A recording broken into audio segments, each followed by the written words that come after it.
Assalamualaikum warahmatullahi wabarakatuh. Apa kabar pemirsa masjidku? Semoga Allah senantiasa memberikan nikmat sehat dan hidayahnya kepada kita ya. Bertemu lagi di program Masjidku, sebuah program yang memberikan informasi terkait masjid-masjid di Nusantara. Nah, kali ini masjid yang akan kita kunjungi berada di sebuah dataran tinggi. Ya, di lereng Gunung Lawu. Tepatnya berada di Kecamatan Tawangmangu, Karanganyar. Masjid tersebut adalah Masjid Argomejono Tawangmangu. Untuk mengetahui lebih lengkap, mari kita masuk ke dalam masjid.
Bismillahirrahmanirrahim. Assalamualaikum warahmatullahi wabarakatuh. Alhamdulillah wa syukurillah wa la hawla wa la quwata illa billah. Kita bersyukur pada Allah Subhanahu wa taala dengan ucapan alhamdulillahirabbil alamin. Dan tidak lupa kita bersolat kepada beliau Rasulullah sallallahu alaihi wasallam dan ucapan Allahumma shalli ala Muhammad wa ala ali Muhammad. Berikutnya perkenankan kami nama Sudana sebagai pengurus Masjid Argomejono ini, dan saya yang diberi tugas bila ada tamu untuk menyampaikan sejarah berdirinya Masjid Argomejono ini.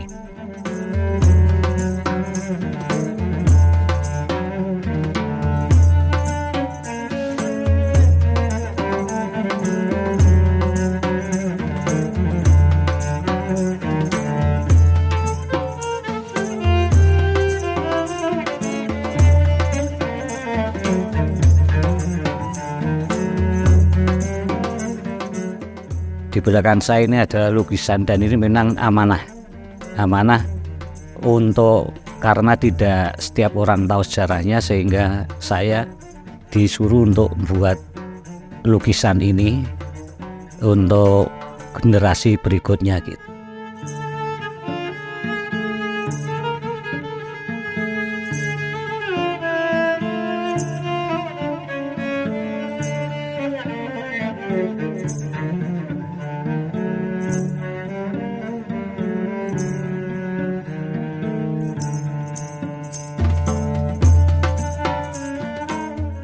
Bagaimana tertulis dalam gambar ini sejarah berdirinya Masjid Argomejono. Jadi namanya adalah Eyang Soro Dimejo. Kalau kalian tadi di masjid itu ada prasasti yang ada tulisannya ing Soro ing Jabaldi ing Argomejono, itu bentuk sandiasmo. Ing Guwa Soratnya Soro, Jabaldi itu di Sorodi, Argomejono ijo Soro Dimejo. Inilah orangnya yang ini. Jadi ini dulu adalah prajurit Sorogenen dari Kasunanan Surakarta pada masa Pakubuwono ke-10. Dia ini adalah seorang Katolik, namun setelah dia debat dengan seorang Kiai Bukhari selama 40 hari, akhirnya masuk Islam.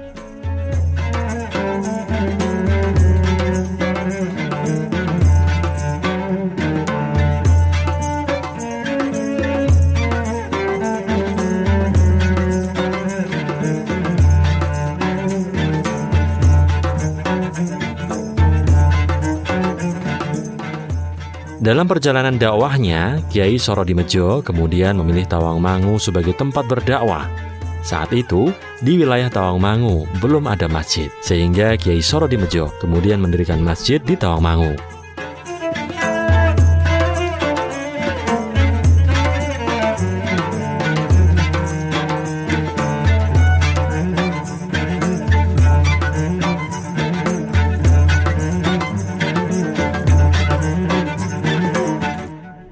Dalam negosiasi ambil keputusan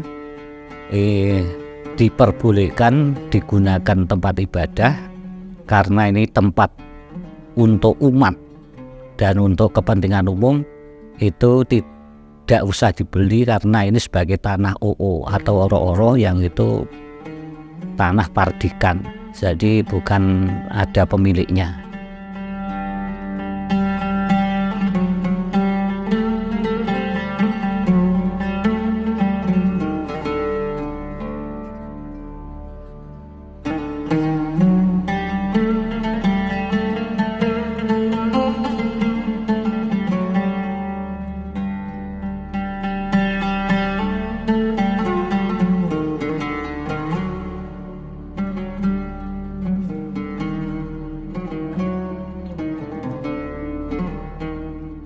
Dan kayu yang digunakan itu adalah kayu yang tunggal untuk membangun Masjid Agung Solo dan juga keraton. Jadi kayu jati Donoloyo dari Wonogiri. Ini kemudian setelah jadi itu diangkut pakai lori ini sampai di Karanganyar yang sebelah timur yaitu. Nah, itu sampai di mana ini saya namanya desa dari Ngepos. Nah, dari Ngepos karena stasiun lorinya hanya sampai di Ngepos itu.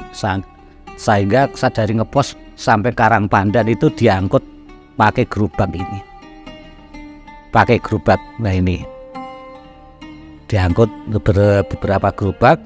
Dan sampai Karangpandan ke sini kan nggak kuat gerobaknya, sapinya kan nggak kuat, sehingga diburuhkan untuk dipikul semua itu. Jadi cagak, seng, uruk, busuk dan sebagainya itu sendera-sendera itu diangkut dengan disewakan ini.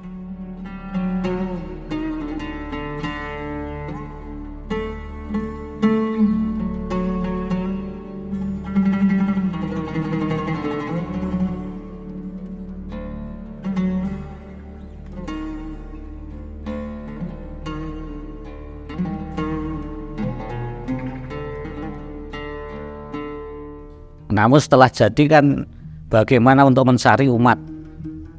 Mencari umatnya ini kan sulit sekali. Sehingga kalau hari Jumat itu Jumatan itu setelah selesai sholat itu ada yang seperti ngider kotak impak tapi memberikan uang. Ini berikan uang, setiap peserta mendapatkan uang, sehingga dari itu akhirnya lama-kelamaan ini semakin banyak dan orang-orangnya yang sholat Jumat di sini ini dari mana-mana, berbagai daerah, dari daerah itu Giri Layu dan jauh-jauh lah itu. Juga ada yang orang dari sini. Dan saya masih menangi dan wawancara orang-orang yang dulu pernah pertama kali sholat di sini dan diberi uang, itu saya masih menangi dan saya wawancarai.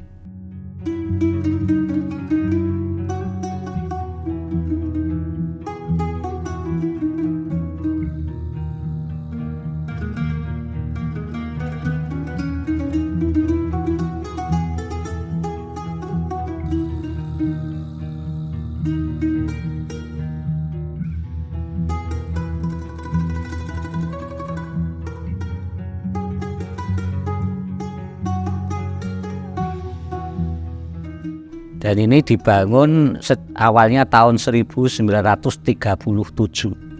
dan selesai 1939 baru diresmikan.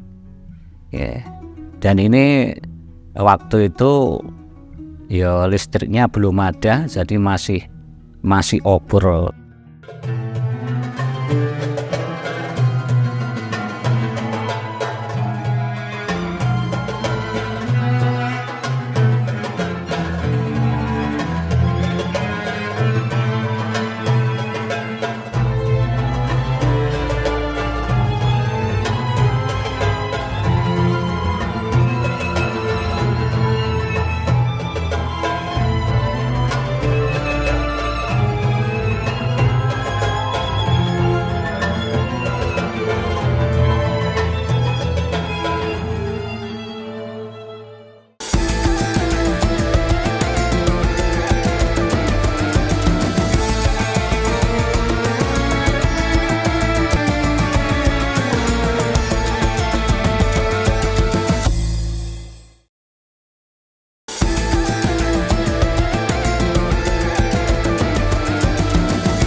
Masjid Argomejono memiliki fasilitas yang mendukung bidang sosial pemirsa.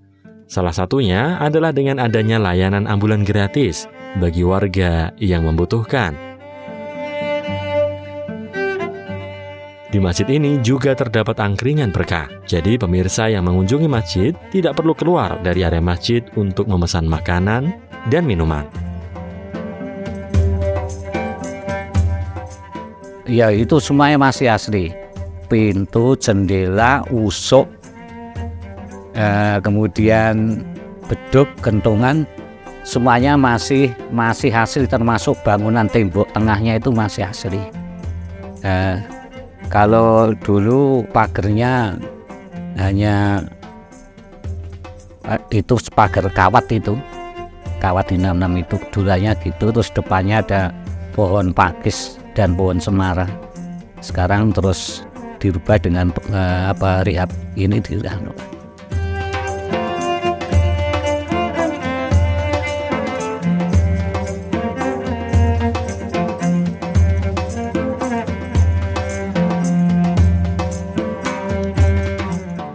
biasa karena jamaahnya semakin banyak dan satu-satunya masjid, sehingga itu direnovasi tahun 91. Ini juga orang keturunan Arab kan gitu.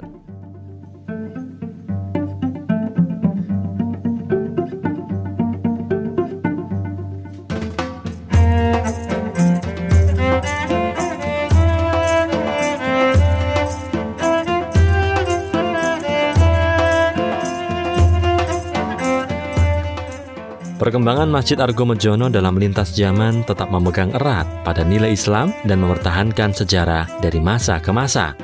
Bahkan masjid ini kemudian mencetak tokoh-tokoh yang aktif dalam dakwah Islam.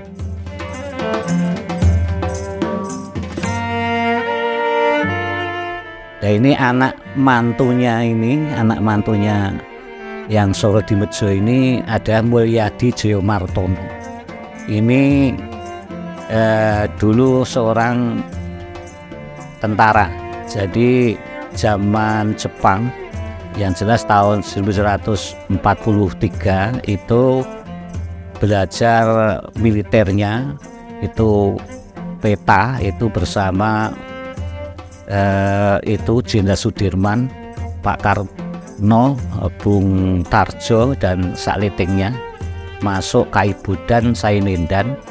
Kemudian waktu itu komandannya itu adalah Pak Dirman, pangkatnya Daidansu.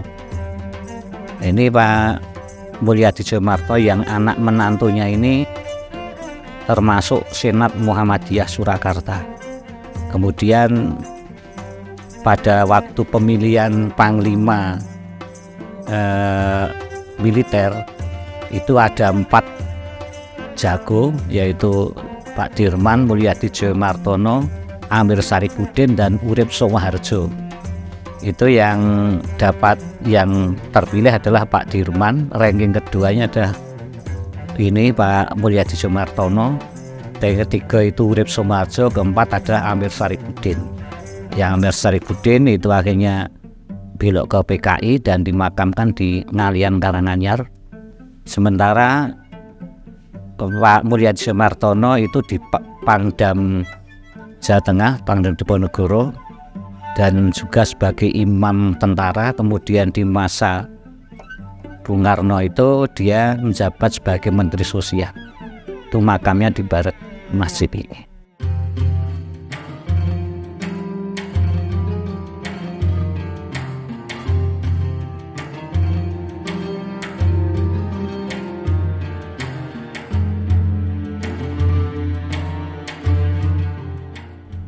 Ya, kemudian tegak turunnya Pak Mulyadi Jayamartono inilah yang mendirikan ini, yayasan-yayasan ini, dan membuat masjid seluruh kecamatan. Ya, kecamatan ada.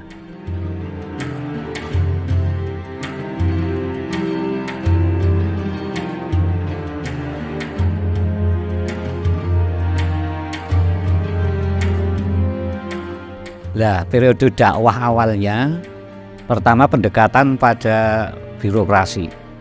Jadi Kapolsek itu dibuatkan bangunan dibangunke gedung. Yang kedua, Kuramil dibuatkan gedung oleh yayasan ini. Setelah itu baru masjid-masjid ke setiap daerah dibuatkan masjid. Dan saya masih tahu itu semua, dan saya sudah terjun dakwah awal itu masjidnya baru ini, sehingga ketika berdiri masjid, beberapa masjid itu saya masih menangi, dan saya juga dakwah ke masjid-masjid itu.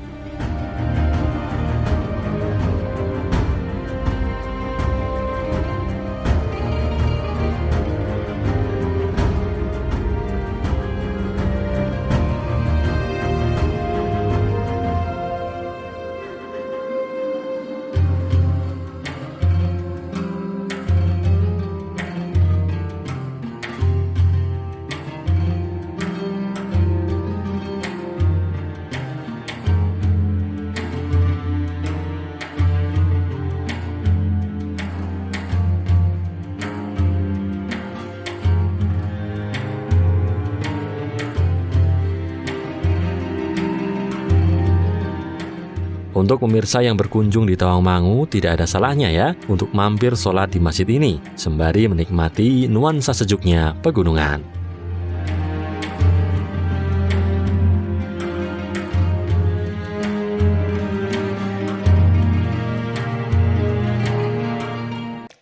Nah, sekian dulu pemirsa episode Masjidku kali ini. Semoga dapat memberi manfaat dan pengetahuan ya. Sampai bertemu di episode Masjidku berikutnya. Wassalamualaikum warahmatullahi wabarakatuh.